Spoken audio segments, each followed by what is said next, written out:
बनी देवी अन्नपूर्णा। जब भगवान शिव ने देवी पार्वती से विवाह किया और वे पहली बार कैलाश आए तो उन्हें पता चला कि सभी शिवगण, कैलाश में रहने वाले भगवान शिव के भक्त, अपने तरीके से जीने और आनंद में रहने के आदी थे। कुछ ध्यान करते, कुछ अपना काम करते और कुछ किसी और तरह की साधना, आध्यात्मिक अभ्यास करने में व्यस्त रहते। और शिव खुद हमेशा ध्यान में रहते। हर कोई योगी, तपस्वी का जीवन जीता था। कोई भी सजने संवरने, साफ सफाई और यहाँ तक कि खाने पीने की भी परवाह नहीं करता था। वे सभी कुंवारे की जिंदगी जी रहे थे। देवी पार्वती ने यह सब देखा और काफी हैरान हुई।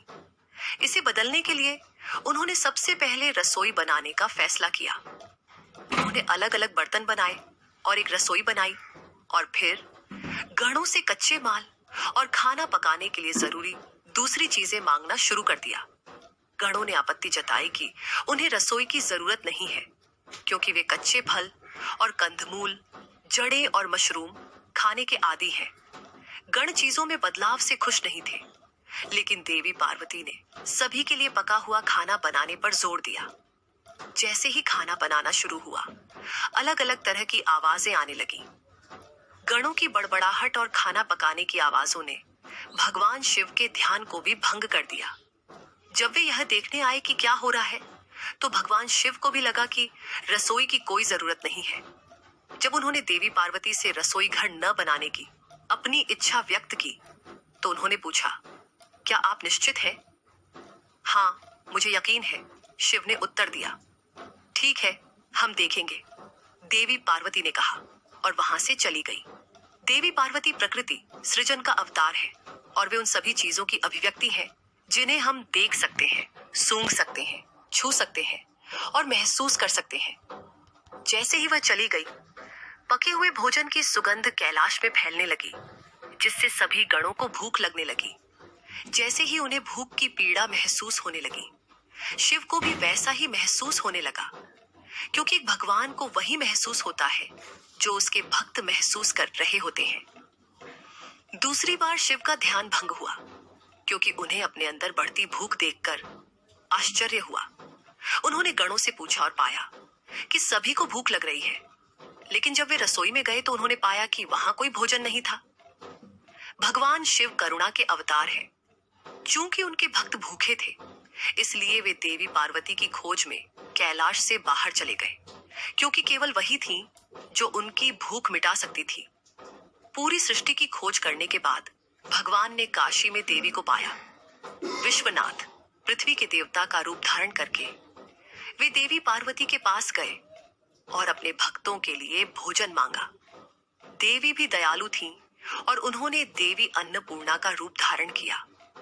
उस रूप को धारण करने के बाद उन्होंने सारा भोजन भगवान शिव को दे दिया, जिन्होंने इसे ब्रह्मांड के सभी गणों और अन्य प्राणियों में वितरित किया। यह कहानी अन्नपूर्णा अष्टकम में वर्णित है और उसी से यह मंत्र निकला है, जिसे अक्सर भोजन करने से पहले पढ़ा जाता है। हे अन्न से परिपूर्ण, सदा तृप्त, भगवान शिव के प्राणों को प्रिय, और हे पार्वती, मुझे ज्ञान और वैराग्य की प्राप्ति के लिए भिक्षा दो। अन्नपूर्णे सदा पूर्णे, शंकर प्राण वल्लभे ज्ञान, वैराग्य सिद्ध्यर्थम भिक्षामा देहि च पार्वती हे देवी अन्नपूर्णा, जो शाश्वत परिपूर्णता की स्वरूप है, जो शंकर को सर्वाधिक प्रिय है। हे देवी पार्वती, मुझे अपनी कृपा का भिक्षा दीजिए, जिससे मुझ में आध्यात्मिक ज्ञान, वैराग्य और पूर्णता उत्पन्न हो।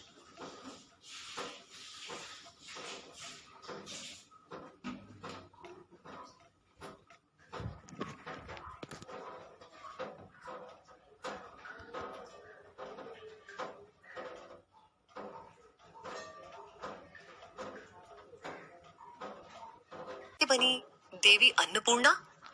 जब भगवान शिव ने देवी पार्वती से विवाह किया और वे पहली बार कैलाश आए तो उन्हें पता चला कि सभी शिवगण, कैलाश में रहने वाले भगवान शिव के भक्त, अपने तरीके से जीने और आनंद में रहने के आदी थे।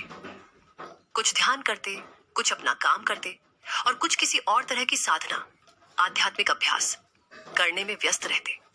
और शिव खुद हमेशा ध्यान में रहते। हर कोई योगी, तपस्वी का जीवन जीता था। कोई भी सजने संवरने, साफ सफाई और यहाँ तक कि खाने पीने की भी परवाह नहीं करता था। वे सभी कुंवारे की जिंदगी जी रहे थे। देवी पार्वती ने यह सब देखा और काफी हैरान हुई। इसे बदलने के लिए उन्होंने सबसे पहले रसोई बनाने का फैसला किया। उन्होंने अलग अलग बर्तन बनाए और एक रसोई बनाई और फिर गणों से कच्चे माल और खाना पकाने के लिए जरूरी दूसरी चीजें मांगना शुरू कर दिया। गणों ने आपत्ति जताई कि उन्हें रसोई की जरूरत नहीं है, क्योंकि वे कच्चे फल और कंदमूल, जड़ें और मशरूम खाने के आदी हैं। गण चीजों में बदलाव से खुश नहीं थे, लेकिन देवी पार्वती ने सभी के लिए पका हुआ खाना बनाने पर जोर दिया। जैसे ही खाना बनाना शुरू हुआ, अलग अलग तरह की आवाजें आने लगीं। गणों की बड़बड़ाहट और खाना पकाने की आवाजों ने भगवान शिव के ध्यान को भी भंग कर दिया। जब वे यह देखने आए कि क्या हो रहा है, तो भगवान शिव को भी लगा कि रसोई की कोई जरूरत नहीं है। जब उन्होंने देवी पार्वती से रसोई घर न बनाने की अपनी इच्छा व्यक्त की, तो उन्होंने पूछा, क्या आप निश्चित हैं? हाँ, मुझे यकीन है, शिव ने उत्तर दिया। ठीक है, हम देखेंगे, देवी पार्वती ने कहा और वहां से चली गई। देवी पार्वती प्रकृति सृजन का अवतार है और वे उन सभी चीजों की अभिव्यक्ति है जिन्हें हम देख सकते हैं, सूंघ सकते हैं